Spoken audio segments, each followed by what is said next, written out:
I'm done trying to live up to others' expectations. Family, society, class, race, sex, or religions. It's time to break free from the isms that make us feel like we're in prison. I'm ready to be unleashed as fuck. I'm ready to be unleashed as fuck. Tired of the madness, done with the sadness. Gonna break free and be unleashed.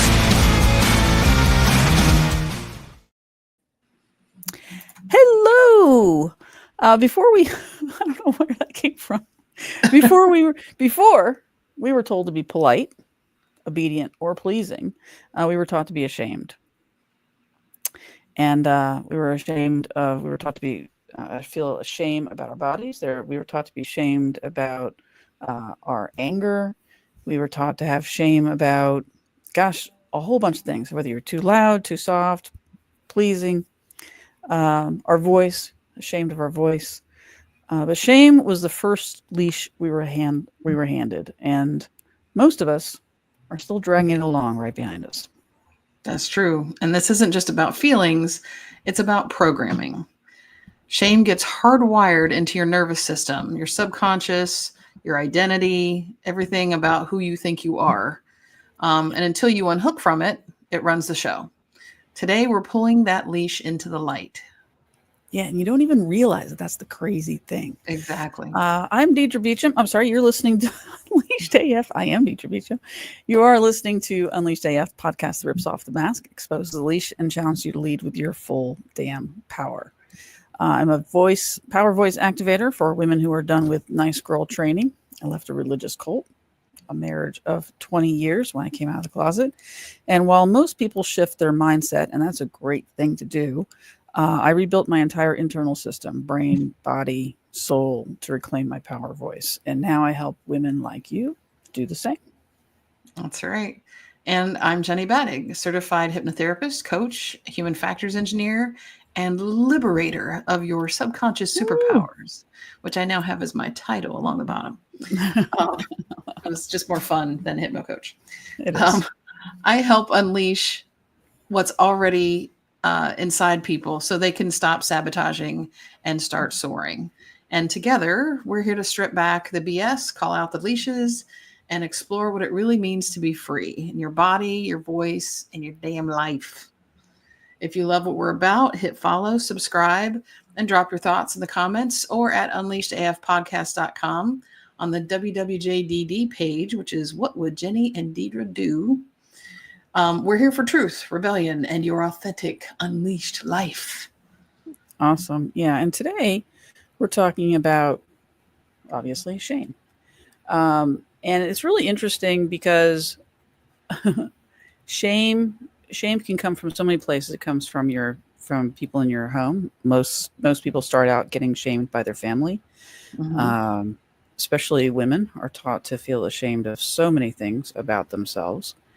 And there's cultural shame outside. There's shame on TV. There's shame in magazines, constantly comparing you to what the ideal or how somebody is supposed to be based on someone else's supposition about who you're supposed to be. Right. And this happens especially also in religion. Yeah. There's a whole list of rules of things that you're supposed to do and ways you're supposed to be. And the rules are different for women than they are for men. Yeah. And, I would also say that when we're talking about how shame starts for people, and there's just a ton of different types of shame thrown on women. As I thought about that, I'm like, wait, is there any shame thrown on men? I thought, the first one that comes to mind is if they act too feminine, that they're shamed for that. They are. Yeah. Don't be a crybaby. Mm-hmm. Man up. Right. Yeah. They are shamed as well. It's patriarchy, which, this comes from the patriarchy, capitalism, religion. They all support each other. Yeah. But all of it, every single bit of it is all about subjugating everybody to some ideal, whatever that ideal is. And there's all the rules that go along with that ideal. And the whole idea is that you are supposed to slip right in there and fit in. And what happens with women is we put on these masks, we put on these falsehoods. Unless you've had a really great parent and you're a healthy psyche. I don't know too many people who have healthy psyches when they come out of childhood. Hopefully that's getting better. But it's really important. And people say, when I've talked about this before, there are people, of course, these are the people that are on the other side of it or don't see it, will say, well, shame is necessary so you can keep people in line. Yeah. And I would love to share this video now. Jenny hasn't seen this video yet. And this, I could see this as being a perfect example of, hey, this is why we need to shame people. But I think there's a completely different solution. I'm sure Jenny believes that as well. So let me just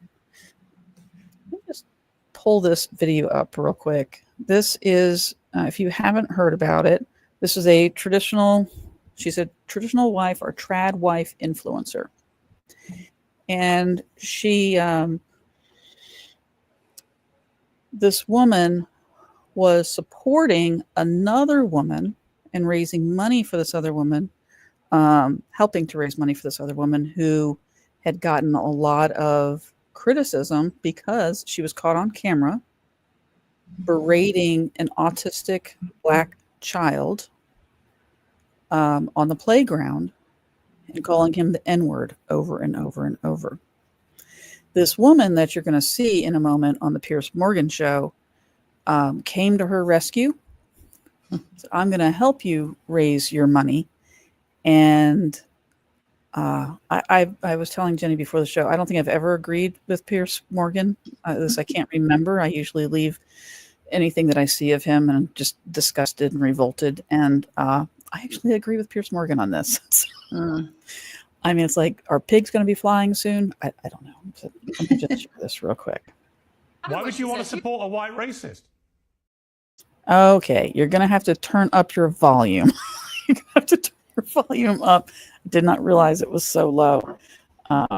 Hopefully you can hear it well enough. And Jenny, if you can't hear it well enough, when you turn up your volume, just wave to me and I'll figure. I could hear it. Yeah, I could hear it. Okay. Okay, great. Here we go. Why would you want to support a white racist? Because I want to support free speech, and you cannot have free speech in the country. Yeah, that's fine. You can support free speech, but you also have to be accountable for what you say. Would you use the N-word out of interest? Yes. You would? I do, quite frankly. You use the N-word quite frequently. Well, why? Other than the fact you're a despicable racist. Are you? Some would say I am. I guess according to the ADL, I'm a white supremacist. I'm a neo-Nazi. Yeah, well, if you use the N-word repeatedly, you are a racist, then, are you? Sure, I'll embrace that. If that means forwarding, helping white people achieve freedom of speech, real freedom of speech, which, by the way, Shiloh Hendricks is being attacked on all fronts. They're trying to bring legal charges against her. They're trying to get her children taken away. So you were saying Carmelo Anthony, it doesn't matter. That's a different. Sorry, but just to be thing. clear, you just said to me you use the N-word regularly. In what context? Do you use it with Black people? Yes, if it's appropriate. When would it be appropriate to use the N-word? When would it be appropriate? Anytime I feel like it. So you're an unashamed racist. Correct. Well, do you understand that makes you a despicable human being? I guess so. I don't really care. I mean, why are we not talking about Shiloh Hendricks? Why are we talking about? Well, actually, I think you've moved it on in this debate very quickly to your own racism, which explains why you've supported her in public and why you've got all these views. You see no problem with a woman shrieking the N-word repeatedly because you yourself are a despicable racist, and you've just proudly admitted that with a smug grin on your face, which is pretty horrifying, actually, for most people to have to watch. And shame on you. You're entitled to do it, and I'm entitled to call you despicable. Wow. Right. And let me point out, no shame in her situation there. She was lacking the shame of using the N-word or even being considered a racist. She considered that no shame at all. Right. And so people say, well, that's exactly why we need to have shame. See, and I don't think so. I don't think so, because shame is not the problem. Right. The problem is a lack of empathy, care, and love for human beings. Yes. For human beings. I mean, not color. human beings, Right. which means she's probably has a very low view of herself. Now, I'm sure she would argue that to the ends of the earth. Oh, no, I'm very confident. But, you know, the fact that she promotes Superficially that very confident. very superficial.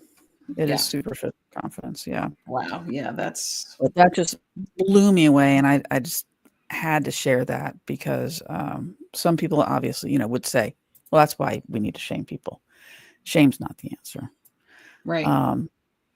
But yeah, I'm still stunned. I watched it a couple of days ago and I'm still stunned that she would be that brazen in her Yeah. support of somebody being racist and then for her to not even care. Yeah. Yeah. Call me a Nazi too. Whatever you want. I don't care. Yeah.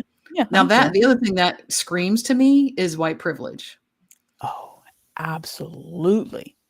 But that's where shame is used the most. The whole point to me, in so many ways, the whole point behind shame is to get people to do what you want them to do, right? To follow some regimen, to follow some rules. It's embedded in all the systems around us, but it's all to lead to a certain point. Well, white supremacy is like they're the pinnacle of shaming you to be like them. Right. You know, it's what do you mean you're not going to call that black man an N-word? What do you mean you're not going to? You know, it's all shame. I remember as a kid, you know, somebody doing something, saying something to a black person, and me looking at my parents, and my parents were like, shh, you know, just ignore it, you know, shamed into not saying something. Yeah. And so as many derogatory things I can say about Pierce Morgan, I am very proud of him for holding her feet to the fire. Yeah. For him not cowing to those old ideologies and going, no, this is horrendous. And I love that he took up, you know, there was a black man on the panel and he was getting ready to say something and Pierce just like boom. And he had control of it. And I just really appreciated it. Yeah. Yeah, exactly. Kudos to him for not sitting back and just letting the black guy say something about it so that it becomes just a racial thing.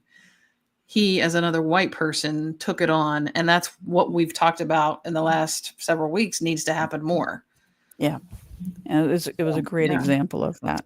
Wow. But anyway, it was just an interesting side note. It doesn't necessarily prove our point about shame today, but I thought it was really important to bring up because, again, people will use that as a reason why we need to use shame. And that's just not it. What we need to be doing is teaching empowerment and self-fulfillment. Acceptance, empathy, Yes. love, peace. Yeah. All the things that we were told growing up we should be. And yet there's this whole faction out here that's doing the opposite, which is just crazy. But let's get back to the topic at hand. Well, yeah, and kind of back on the topic, one of the things I think you mentioned a little bit ago that shame is like trying to be held to a certain standard or like the norm or expectations of a certain kind. And in truth, it seems like the people that use shame more are the ones who they don't live up to those expectations themselves.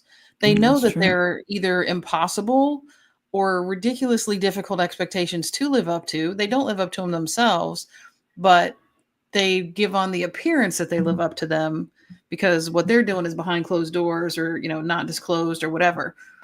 Catholic Church, a great example, right? I mean, look at how much they preach and then all the scandals that have happened over the years, Oh my you know, with goodness, priests and stuff like that. I mean, it's sort of a holier than thou, like, oh no, you have to be this good. Nobody's that good. That's the thing. We're all human. And so accepting that and embracing it is sort of like the antidote to shame. Yeah. But in the meantime, though, it can totally take over and control your life. It turns into people Absolutely. pleasing. It turns into just making yourself smaller so that other people can feel powerful. Yep. so that you can be seen as going along with everybody else and being a part of the whole troop. And one of the things that does is, if you're complying and being like everybody else, then it means you are pushing away the things you think. You're pushing away the things you feel truly, the beginning feelings, not the things you feel because of the shame, but Right. you're squashing all of those things that you're thinking and feeling. And then it ends up with this cognitive dissonance, and you're being ruled by this thing you're supposed to do, while your insides are just, and it just feels horrible. Yeah. And you had found some examples of people being shamed online through an advertisement. Yeah. I noticed just recently. I mean, you see a lot of weight loss type of things. There's commercials for that. It's one of the biggest industries in our country, weight loss industry. But I've noticed more recently that they're starting to say, women over 160 pounds, you need to lose weight and you need to try this pill or this program or whatever. And I thought, oh, now they're setting a bar. It's not just, oh, if you feel, or if you would like to lose weight, here's some things here's a product that might help you. It's, oh, well, we're going to tell you, if you're over 160, you're going to need to lose weight. To change. Yeah. Yeah. And it doesn't take into account anybody's bone structure. It doesn't take into consideration anybody's height. Doesn't take into consideration muscle mass. In muscle, you can have a much smaller amount of muscle, and it weighs much more than that same amount in fat. Yes. So it's the whole thing that insurance companies use, BMI, the body mass index. Oh yeah, body mass index is a big ripoff too, because even when I was going to a personal trainer like a little over a decade ago, he was ripped, and so his body fat percentage was like less than 10%, but on the BMI chart, he was obese. Yeah, and so that's like ludicrous. Yeah, absolutely. Not that he felt, I mean, he knew enough. He didn't feel shame about that on the BMI chart. He just rolled his eyes about it. But when you're not that sure of what your body is made up of, and you just look at the BMI chart, you're like, oh my God, I'm morbidly obese. And oh my, like, it doesn't, it's not real. It ends up putting so much pressure on little girls. Absolutely. To live up to this beauty standard that is arbitrary and most likely put forth by men in the fashion industry who are making the money off it, the beauty industry. They're making money off it. Absolutely. Shame is used to control and to make money. I mean, the beauty industry is just built on shame. I mean, it's constant shame. You don't look as good as your neighbor. You don't, you're getting lines on your face, people don't, men don't like that. I mean, it's just like, in the world, we're not allowed to age rightly. In the meantime, men are salty foxes. Yeah. It's okay if they go gray. It's okay if they go bald. It's okay if they get a beer belly. It's okay. Like, all those things are acceptable for men, or at least way more acceptable for them than it is for women to age in the same way. Yeah. And I think you had said, you had done some research that found out that it was probably good in the beginning, a useful tool in order to like dinosaurs, right? And so right, I'm sure that's where the research went. It wasn't dinosaurs? Okay, so tell me about it. I'm not sure the social habits of dinosaurs involved shame. It might have. No, I mean people protecting and being protected in that time, because really, when is shame beneficial after a certain point, when your life isn't in danger? I mean, at one point. Yeah, exactly. Yeah, when I was doing some research, it showed that this was really kind of an evolutionary thing, where certainly being part of a group was practically life or death, back in that era, because if you were just one person, one person is not going to be able to defend themselves against all the things out there trying to eat it, basically. Right. But And when you have a community, then you're safer because you got more people, more power to fight off those things.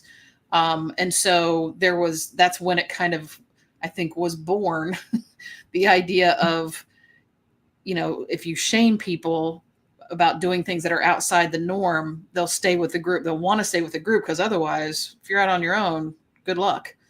But at that, in the beginning, that was all about life. That was about life and living. Right. And in this small, tiny community, there are certain behaviors that aren't going to be acceptable because we all have to stay together and we all have to live together and we all have to be with each other. But then it got taken, when the danger was gone, it got taken into other avenues. Right. Well, and the other side of that too is if the group lost more members to people leaving it, the group then would be more vulnerable to attack. So it was not just to protect yourself Sure. or protect individuals from going out on their own and being more vulnerable, but if the group got too small, it would then be too vulnerable too. So it was kind of a two-way street. And that's really the part I think that has stayed and continued to evolve through other groups or why they use shame quite a bit, and definitely in religion, because they want their belief system and the people that believe in what they're talking about to be bigger. They want the more people, the more chance that their belief system lives on. Right. But if they start to lose people and there's not as many people that believe in what they believe in, whoop, they're vulnerable. They could just crumble. And so that, I think, is really the driver. It's not so much about somebody can't go out and live on their own now. That's not really the issue at this point. But the survival of a group ideology or dogma or whatever, that's where it's being driven from. And that's why it's coming down from like top down powers that be enforcing that kind of shame. Yeah. And of But course, so much into us, that's why it works, is because it was baked in that, to stay protected, you need to stick with the group. Don't piss them off. They'll excommunicate. Yeah. And then when you get into these smaller groups, for example, when I was a part of ICOC church, and when I started to realize that, wow, I really need to come out of the closet. It was an incredibly difficult decision, not just because of the normal unacceptance of the general public, even though it had gotten much better at that point. In church, the church I went to, very culty, once I came out with that, and if I wasn't willing to repent of my sin, then I would be excommunicated. And did they use that word? It's the same thing. But when you get disbarred from the church that I went to, you lose all your friends. So I had been a part of the church for 8 years or longer. And I had all of my relationships, my strongest relationships were built into the church. And the idea of losing those friendships, losing that support system, it's a strong,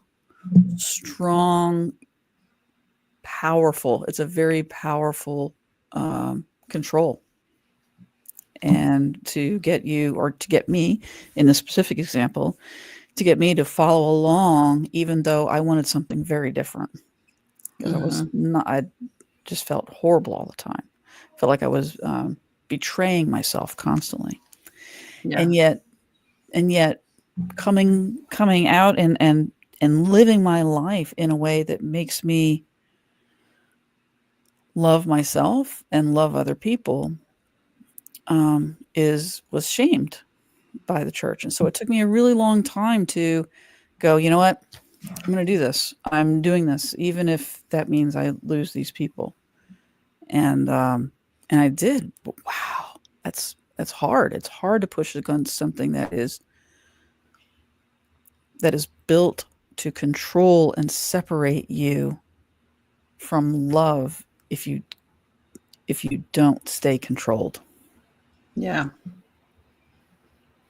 That's I think And it's you kind of crazy to think about, right? I mean, especially when it comes to religious things, because I mean, acceptance, I was raised Catholic, and it seems like, even though as much as there is a lot of guilt used in the Catholic Church, for sure,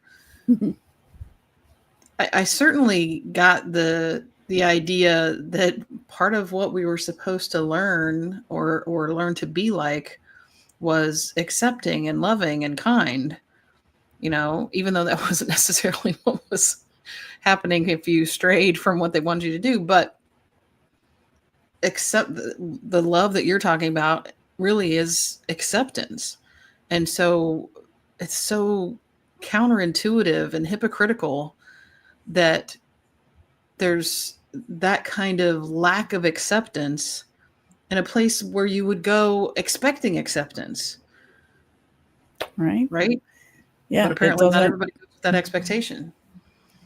Yeah. Well, yeah. As long as you follow the rules. Right. But there's no deviation from this image that they want you to be. But that, I mean, you know, those aren't in the stories of that you hear about what Jesus did when he was alive. He wasn't like, oh, if only anything, if you follow my rules will I like you. It's exactly opposite of what he did. Exactly opposite. Yeah. Mhm. If anything, I mean, the only time we ever see in the Bible Jesus get angry is when he's angry at the Pharisees in the church. You know, they're setting up shop and selling things and making money off of other church people. And he's like tossing the tables like, this is not what church is for. Have you seen some of the mega churches? Yeah, really. This is what church is for. They better hope he doesn't reincarnate. Yeah, and at the same time, you know, going out and saying and going up to the prostitute and caring for her. Washing going her up feet. to the woman at the well. You know, so he's always look the taxpayer that was in the tree, even when he was hanging on the cross and going, forgive them, they know not what they do. I mean, you know, so generous and loving to everybody, because that's the healing thing. That's what heals is love and acceptance and caring for each other, which, you know, again, by your deeds, you will be known that you are of me. And yet we've got Christian nationalists going around and they look nothing, sound nothing, and act nothing like Jesus. And I would actually bet you that woman in the Piers Morgan interview is a Christian. Oh, no doubt.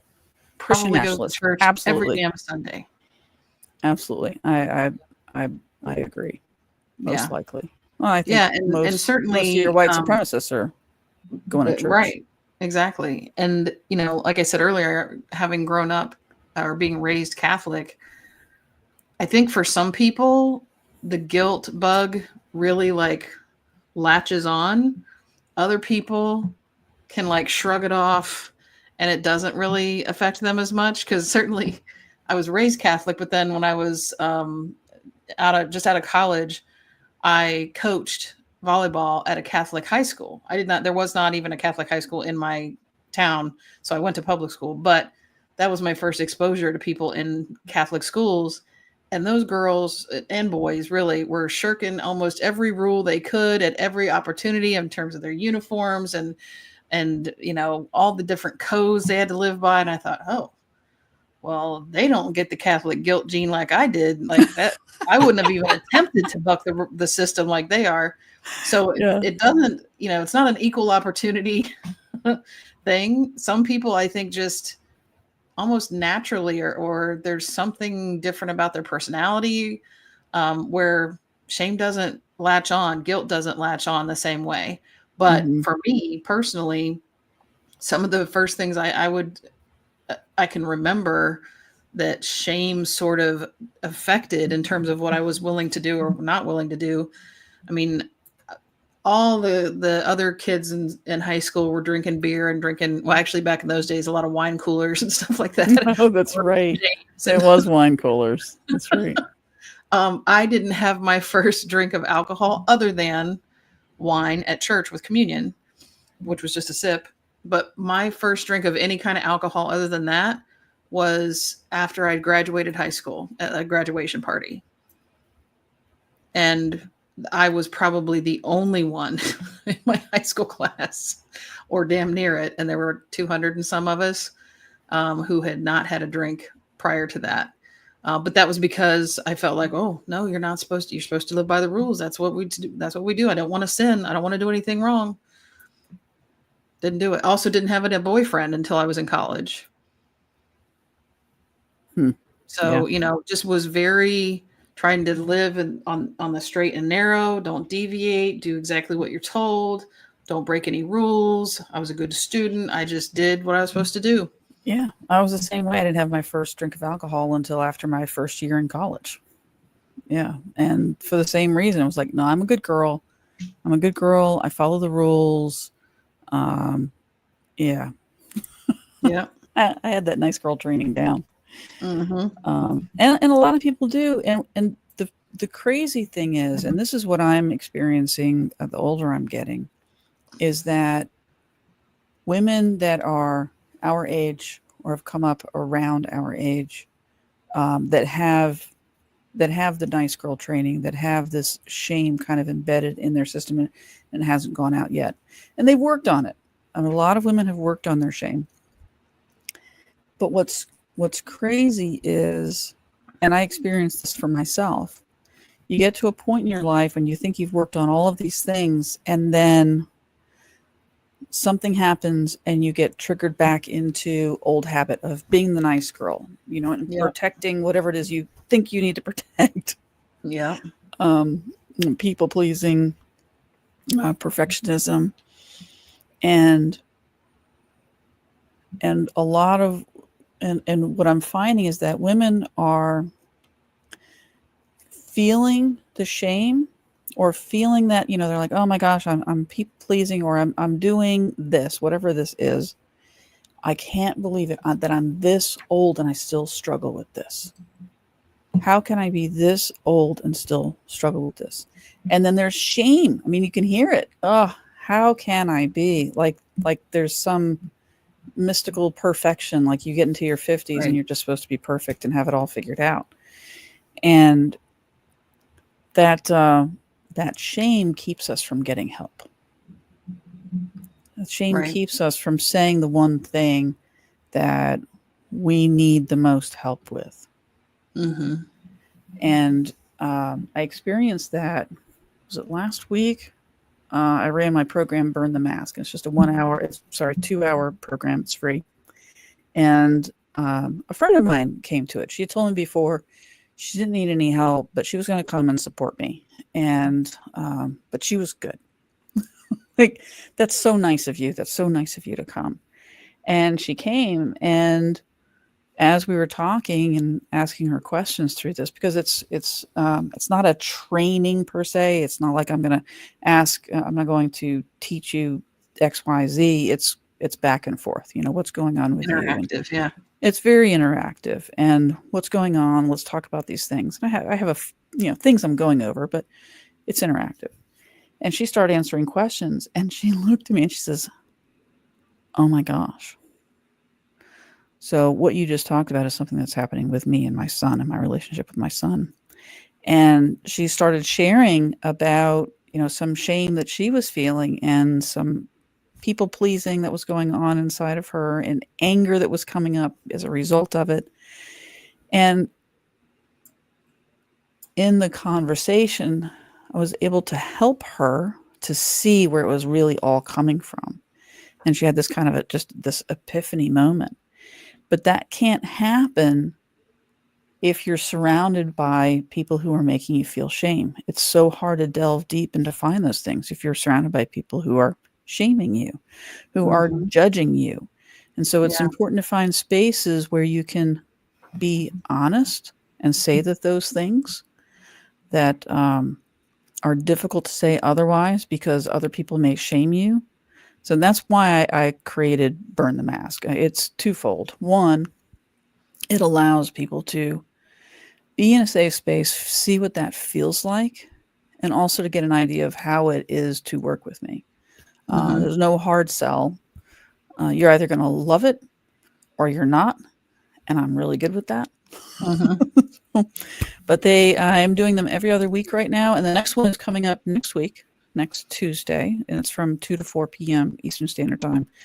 So I'm inviting women in they're done pretending, done performing, and they're done carrying the shame. It's just like I'm just done with it. And maybe you've done work, but there's still something that's kind of holding you back. I know I had a narcissist in my family, and it made it very difficult for me to come out of that. And but some people just need permission. And sometimes being around other women that have the permission helps you to have permission. So definitely want to invite you to come and join me. Burnthemask.com if you're so inclined. It's a great way to kind of push through that and get on the other side in a place that's safe. Absolutely. Yeah, and I will say I've done a couple of your workshops online over the years, and I've always enjoyed them. I love how you lead or how you guide everyone through what you want them to get out of the workshop. But it's also very, like I said, interactive. You allow people to share stories. You encourage people to share their own experiences, because that's a powerful way for people to connect and really, like in that example you're giving of that woman, she didn't think she really needed, like, I don't need to get anything out of this. But as she listened, it made the connections, and she's like, oh, this does apply to me. Right. And that happens a lot for people, not realizing there's an opportunity for growth, because they're like, it's okay. I'm good. Just keep moving on. And part of what you were talking about there too, I think we haven't necessarily addressed specifically already with the shame concept, is that it's not always from the leaders of some sort of group. Shame can also come as like peer pressure, right? It can still sort of be a survival thing, because your peers may be wanting you to do the same shit they're doing so that they don't get in trouble because you did it right, but they didn't. I don't want to feel bad for doing this, so I need more people to do it with me, so I feel like I'm not the only one. But that's how it can show I up remember, and this was many, many years ago, but I remember on a job that I was at, and I would come in, well, I'm ADHD, so I understand it now, but I would just come in and I would plow through work. And more than 5 times, I know, I have had somebody on various jobs come up to me and go, you need to stop working so hard because you're making us look bad. So I was shamed for performing. Shamed for performing. Yeah, it's very interesting. Yeah. And again, that didn't come from a boss. That didn't come from a leader. That didn't come from the organization. That came from my peers. Don't work so hard. You're making us look bad. Yep. But you can see how that's a survival thing for the peer group, right? Sure. If you work hard, we may be in jeopardy of getting laid off. Yeah. Because you're showing how it can be done. Yeah. So stop it. Yeah. Yep. I've seen that as well in work. And, I think we also wanted to talk about an opportunity for our listeners to kind of take some action with this whole topic and think about, what's one thing that you never allowed yourself to either do or even want or expect because your program of shame said you didn't deserve it. Oh, that's a good question. Yeah. And I think in some cases, I know, or at least for me, some of the things that I would say are on my bucket list are on that list because I've not felt like I deserve to do them. Yeah, I know one of the things that I've done is I used to say things like, well, I'm not, I really want to get my hair cut short, but I'm not going to let myself do that until I lose 10 pounds. why not just get your hair cut? I mean, Mm-hmm. just get your hair cut. Doesn't mean you still can't work on losing the 10 pounds. But it was Right. like I always had to tie it with something so that that thing I wanted was a reward. I couldn't just want it for the Mm, sake of wanting it. I yeah. couldn't want it just for the sake of that's going to make me feel better. Um, Same thing, I would shame myself out of going and eating out. Um, and that's certainly shame driven. If I was struggling with money, years ago, I'd have little envelopes that had exactly how much money and you know, Mm, and and I had a certain amount of money that was for entertainment. And anything that was left over, let's say the bills weren't as big as they were, and I would take those out and that went into the entertainment so that I could decide of do I save some of this or do I go ahead and give myself a little of entertainment. And I remember going out to dinner. Oh, it was excellent. And I took a friend. And I remember afterwards somebody asking me what I had done. And I said, well, I went out to dinner at, I can't remember, McDuffie's, I think was the name of the place. Went out to dinner at McDuffie's and took my friend. And they're like, well, aren't you struggling with your money right now? How can you possibly afford to go out to eat? So now I'm being shamed for going out and treating myself. That's insanity. That's mm-hmm. insanity. And whose business it is it of, whoever this person was. Right. That they had an idea of how I should be acting because I don't have as much money as them. And because of that, then you must act a certain way. You must, get all things generic and never go out to eat and never treat yourself. The shame Mm-hmm. that's associated with that Yeah. is insane. Yeah. And for me, I what about know a lot of the things that I've not felt kind of worthy enough to do, it would be like international travel, hmm, because that always seemed like, oh, that's expensive. Only the rich people do that. And that's not me. But thankfully, I had a good friend who had a destination wedding down in Costa Rica, and I went. there you go. Mm-hmm. And thank God, I mean, it was a great experience. I'd love to go back to Costa Rica sometime. Although I will also say that felt a little more comfortable being in a group because I had never experienced being in a country where they don't have like street signs. So I thought, how the hell are you supposed to find out where you're supposed to go? So thankfully we had transportation planned for the whole trip. But yeah, it Wow. was all coordinated and put together. And I was like, hey, I can do this. I want to be there for her. And it was very enjoyable. Made me think maybe I should do more of that travel more often instead of waiting for someone else to give me the opportunity or someone else to give me the excuse to do it. Mm. Wow. Well, this has been really, really good.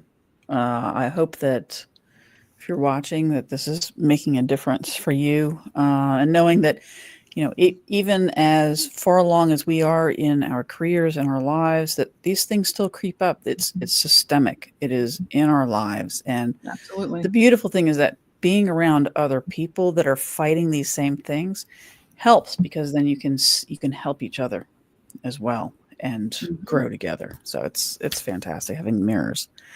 We do have a couple things. I think we have a couple of things we want to share as we close out here. You want to do the nun first or Jasmine? Yeah, let's go ahead and do the nun first. If people aren't already aware, the new pope was selected this past week in the Catholic Church through the conclave, which we talked about a couple weeks ago. And it is actually the first pope ever who was U.S. born. He hadn't been serving in the U.S. his whole time. He was in Peru, I believe, for at least a decade. But it's interesting to hear this interview that we're about to watch was prior to them selecting this pope or Yes. selecting this person to be pope. So it is kind of interesting that to hear what she says before they had even made that selection. So we'll just go ahead and watch it. Oh Hi. my gosh, I live here in Rome. How are you? I don't hardly get to see American TV anymore. Oh, how are you? I'm Nora O'Donnell with No, of CBS. course, I know you, and I saw you. And tell me who you are. Oh, I'm Sister Rose Picotti from the Daughters of St. Paul. Oh, nice to meet And you, I'm Sister living Rose. here, but I have never been here for a conclave or a papal How event. exciting. What is almost incredible to see in our lifetime that you never expect to be here. It's just so thrilling. Do you want women to have a greater role in the Catholic Church? A ministerial role? Oh yeah, I am almost 60 years a nun. People need to realize is that if there's a problem and women are not part of the solution, it will not be solved in any type of long-term meaningful way. Women have to always be part of the solution. And I think Pope Francis brought us a lot closer than anyone has ever brought us. And I still think there will be a women diaconate. And the only reason they don't have it, I think, is because they're afraid. Who's afraid? I think the hierarchy, the men in the church, and maybe not all of them. I don't want to generalize to everybody. Which of the 133 cardinals that are going to be gathered right there in the Sistine Chapel, who do you think could be a new pope that could advance the cause of women? To tell you the truth, I'm kind of looking at the Augustinian Cardinal Prevost, who is American. Yeah, But he from hasn't lived in Chicago. America. He's from Chicago, right? But he hasn't lived in the States all this time. But Okay. he's been in Peru. He's been in other places. I really like Pizzaballa from Jerusalem, but not because of women, but because of the urgent need of humanity in the world, and especially in the Holy Land. And as a place to start to teach peace. Well, can I give you a hug? Yeah, I want a hug. Yeah. Please take a picture. Oh. Oh, so sweet. So how freaking cool is that? Can I tell you, as someone who grew up Catholic, I have never heard a nun say something like, "Oh yes, women should have more power in the Catholic Church." Other people have said it. Nuns have never. The hierarchy and the men are scared. Yeah, Wow. go Sister Rose. I don't know if she Right. just like drank some mushroom tea or something, but woo, she was on And then fire. the very first cardinal that she mentions, that she says, "Oh, I think this would be a great cardinal to advance women's," and that's the one that they chose. Yay! Unbelievable. Yeah, Unbelievable. Yeah, that's really, really cool and good to hear. And it's so nice to see the nun being brave enough to say something like that, which I'm and she sure knows she's on TV even. knowing she's on TV. Mhm. Yeah. So we had talked about this last week, making this section at the end of our show, just some positive things that we're seeing. And so that was a really nice positive thing for the Catholic Church and for women. But I also wanted to share, Jasmine Crockett. And originally we were going to share something from a commencement speech that she did, but she did something more recently that we think you'll get a kick out of. So here's Jasmine. I want to play a game. It's called Trump or Trans. You ready? Okay. So I'm going to ask you a question, and I want you to tell me whether or not it is Trump or trans people that are responsible. You understand? Got it. Okay, very good. The first one, gutted medical research. Trump. Kidnapping Americans and sending them to foreign countries, a.k.a. deporting them. Trump. Driving us into a recession. Trump. Increasing the cost of everything. Trump. Waging an idiotic tariff war. Trump. Harming farmers. Trump. Ignoring the Constitution. Trump. Proposing to take away Social Security. Trump. Cutting health care. Trump. Firing government workers who keep our country safe. Trump. Encouraging an environment of hate and divisiveness. Trump. Thank you so much. That was kind of an easy one.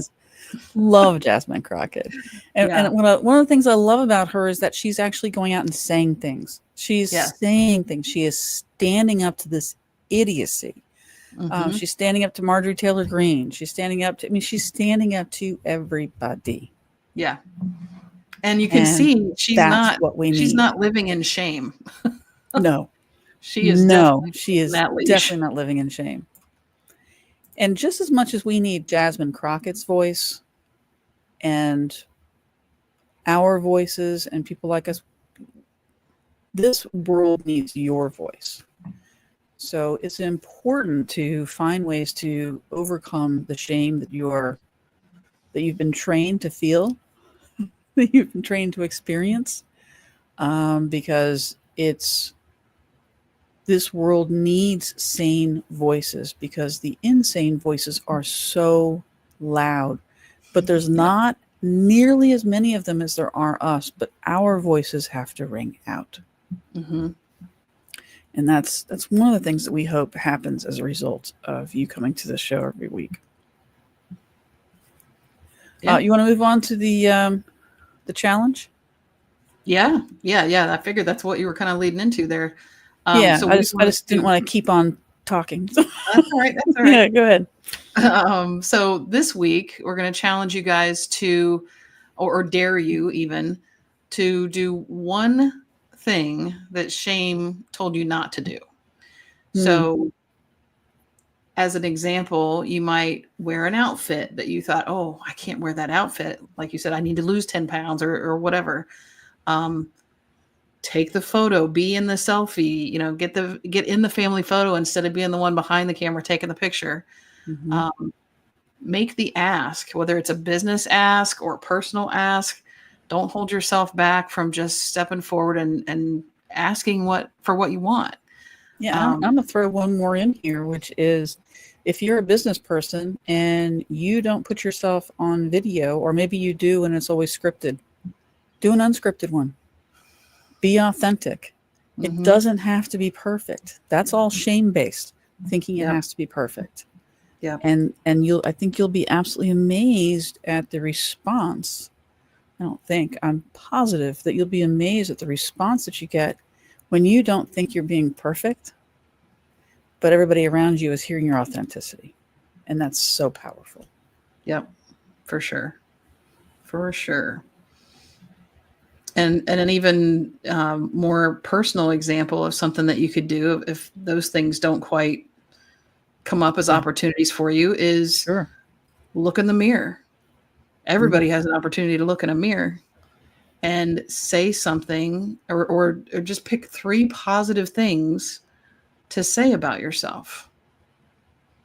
Say them out loud. Don't just think them. Say it out loud to yourself. I've found in working with clients, sometimes one of the hardest things for them to do is to say out loud something like, I forgive myself. Or, I can ask them, well, do you forgive yourself? And they're like, yeah. And I said, okay, say it. And they're like, and that's when they start to tear up or something. It's just a different thing to actually speak the words. And it's different looking at yourself in the mirror. There's something that makes it so much more intense. And you can flip it. You can say, what was the statement you were saying? I forgive myself. I forgive myself. Yeah. So you could say, I forgive myself. Looking at yourself in the mirror, I forgive myself. And then you could also say, because it's still the same person, I forgive you. Yeah. And you can take any statement that you're using and, myself, you. I love myself. I love you. And see what comes of that. There's whole courses and books about mirror talk. And how that is an incredibly powerful thing to get in touch with your intuition and get in touch with your true self. That's a good challenge. Yep. So we'll finish out with June 14th. Make sure you put that on your calendar. That is No King's Day. The president would like to say that is his birthday and commemorate Victory Day or something because of World War II, whatever. We're calling it No King's Day. So unless you're MAGA, it's No King's Day. There are people that are planning on, don't know if it's going to happen. They are planning on being in DC at the same time as this parade is happening. The military parade, yeah. The military parade, which is happening on June 14th. And there are people that are planning on demonstrating similar to a Tiananmen Square, getting out in front of the tanks and stopping the tanks. So it should be a very interesting / powerful, hopefully not bad consequence of that. But we do have to get more serious in order to make changes. And it won't be just there. There will be protests across the country. All over the country. It's just just happening in DC. Yeah. Keep in mind the generalstrikeus.com.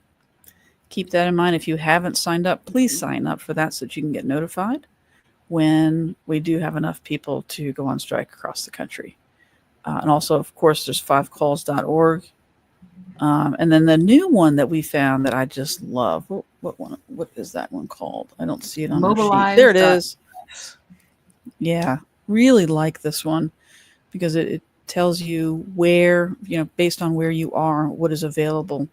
And of course, it's not comprehensive, but it's pretty good. It's pretty good.